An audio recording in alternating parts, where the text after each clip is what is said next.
Hello viewers, কেমন আছেন সবাই? আশা করছি সবাই ভালো আছেন। তো আমাদের অনেকেই অনেক সময় জিমেইলের প্রোফাইল নেম ও অ্যাড্রেস নেম চেঞ্জ করতে হয়। তো সেক্ষেত্রে আমরা কি করব? তো এটার জন্য আমাদেরকে ফার্স্ট যেতে হবে প্লে স্টোরে। আপনি কিন্তু জিমেইল অ্যাপে গেলে হবে না, জাস্ট প্লে স্টোরে আপনাকে আসতে হবে। তারপর উপরের দিকে দেখেন এখানে অনেকের আইকন থাকবে বা অনেকের পিকচার থাকবে, জাস্ট এইখানে ট্যাপ করবেন। ট্যাপ করার পর ঠিক আপনার সামনে এরকম একটি মেনু চলে আসবে। এখান থেকে দেখুন এই যে manage your Google account, just আপনি এখানে ট্যাপ করবেন।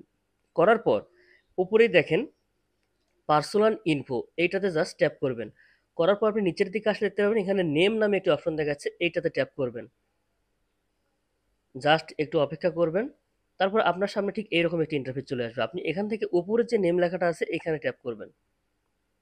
তাহলে এরকম একটি ইন্টারফেস আপনার সামনে চলে আসবে। আপনি এখান থেকে চাইলে আপনার অক্ষর কিন্তু চেঞ্জ করতে পারবেন। যে কোনো যদি অক্ষর বা পুরো নেম যদি চেঞ্জ করতে চান, সেটা কিন্তু এখান থেকে চেঞ্জ করতে পারবেন। চেঞ্জ করার পর এইখানে সেভ অপশন চলে আসবে। আমি যদি আপনাকে দেখিয়ে দিই, এখান থেকে আমি একটা অক্ষর অ্যাড করলাম। তারপর যদি আমি নিচে ক্লিক করি, দেখুন আমি এখান থেকে কিবোর্ডটা এই যে সেভ অপশন, জাস্ট এখানে জাস্ট সেভ অপশনে ট্যাপ করবেন। আপনার প্রোফাইল নেমটি কিন্তু এখান থেকে চেঞ্জ হয়ে যাবে। তো আমরা এখন দেখব কিভাবে আমাদের যে অ্যাড্রেস নামটি রয়েছে, যেটি আমরা দিয়ে আমরা সবসময় ইমেইলে প্রবেশ করি, এটি কিভাবে পরিবর্তন করব। এটি পরিবর্তন করার জন্য আপনাকে আবারও ব্যাকে যেতে হবে। আবার ওই প্লে স্টোরে এসে আপনাকে এইখানে জাস্ট ট্যাপ করতে হবে আইকনের ওপর। করার পর আমরা এখান থেকে নিচের দিকে চলে আসবো। এখানে সেটিং অপশন দেখতে পাচ্ছেন, এই সেটিংয়ে ট্যাপ করব। এই সেটিংয়ে ট্যাপ করার পর উপরের দিকে আপনি দেখতে পাচ্ছেন জেনারেল অপশন, জাস্ট এইখানে ট্যাপ করবেন। এই জেনারেল অপশনে ট্যাপ করার সাথে সাথে এখানে দেখুন আরেকটি নতুন একটি সেটিং চলে আসছে, অ্যাকাউন্ট অ্যান্ড ডিভাইস। এইটাতে ট্যাপ করবেন। এইটাতে ট্যাপ করার পর জাস্ট এখানে একটু অপেক্ষা করবেন। অপেক্ষা করার পর এখানে দেখুন চেঞ্জ কন্টাক্ট মেইল, এটাতে ট্যাপ করবেন। এখন আপনার এখান থেকে কি পরিবর্তন? তো আমি এখান থেকে এই ওয়াইটাকে পরিবর্তন করব। তো আমি এখানে ওয়াইয়ের এখানে নিয়ে আসলাম অ্যারো চিহ্নটাকে। এখান থেকে ওয়াইটাকে কাটিয়ে দিলাম।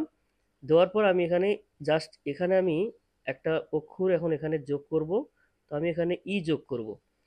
তো আমি জাস্ট এইটা করলাম। তো তারপর কিবোর্ডটা আমি এখান থেকে কেটে দেব। দেওয়ার পর দেখেন আমি একটা পরিবর্তন এনেছি, এখানে একটা পরিবর্তন এনেছি এবং আমি এটাকে এখন সেভ করব।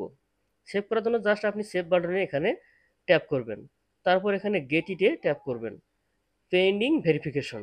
তো এইটা গুগলের কাছে একটা পেন্ডিং ভেরিফিকেশন আকারে চলে যাবে এবং কিছুক্ষণের মধ্যেই দেখবেন এটা আপনার ভেরিফিকেশন কমপ্লিট হয়ে গেলেই অ্যাক্টিভ হয়ে যাবে।